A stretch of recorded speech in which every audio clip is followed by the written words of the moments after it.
দেখো আমার কাছে কি আছে ভাইরাল দাদা। দাদা তোমার ভাষায় একটু বলে দাও আমার চ্যানেলটা। আমাদের ভাষায়? হ্যাঁ। হ্যাঁ, লজ্জা লাগে বলতে? না, লজ্জার কিছু নেই। কেন লজ্জা লাগে ভাই? আমাদের রাজবংশী মানুষ, আমাদের ভাষায় বলতে আবার লজ্জা কিসে? কি ঠিক না? অবশ্যই ভাই আমরা মুই তুই কথা বলি, আমরা রাজবংশী ভাই, আমাদের গর্ব। অনেকে বলে যে রাজবংশী ভাষা কথা বলবো, লজ্জা লাগে। লজ্জা কিসে? হ্যাঁ, আমরা তুই মুই কথা বলি। তুই মানে তুই, তুই মানে তুমি, আর তুই মানে তুই মানে তুমি, তুই মানে তুমি, মুই মানে আমি, শুধু এইটুকু ডিফারেন্স। আর অনেকে বলে তুই গাইয়া ভাষা হে সে। আরে ভাই তুমিটাও তো ভাই ওই রকমই পড়ে।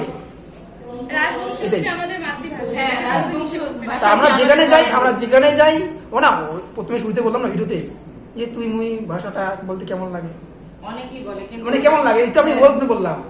মানুষ ভাববে কি কিসের এটা তুই মুই বলতে কেমন করে না। আমরা যেখানে যাই, উজ্জ্বল যেখানে যায়, আর আমাদের রাজবংশী ভাষাটাকে ও সবসময় প্রমোট করে থাকে। দেখবা দেবের সঙ্গে কথা বলছে, ও ইন্টারভিউ নিয়েছে, তাও কিন্তু তুই আর মুই, আচ্ছা তাও যে কলাকশন মুই এটা বল, তাও আমার রাজবংশী রাজবংশী ভাবে কথা বলি। কিন্তু হ্যাঁ অনেক সময় অনেক জায়গায় তুই মুই বোঝে না, তার জন্য একটু বলতে লাগে।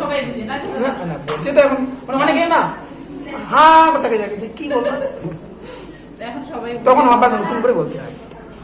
কিন্তু ভাই রাজবংশী ভাষাটাকে আমরা বাড়ি যাবো তো এইদিকে ভাই, না আমরা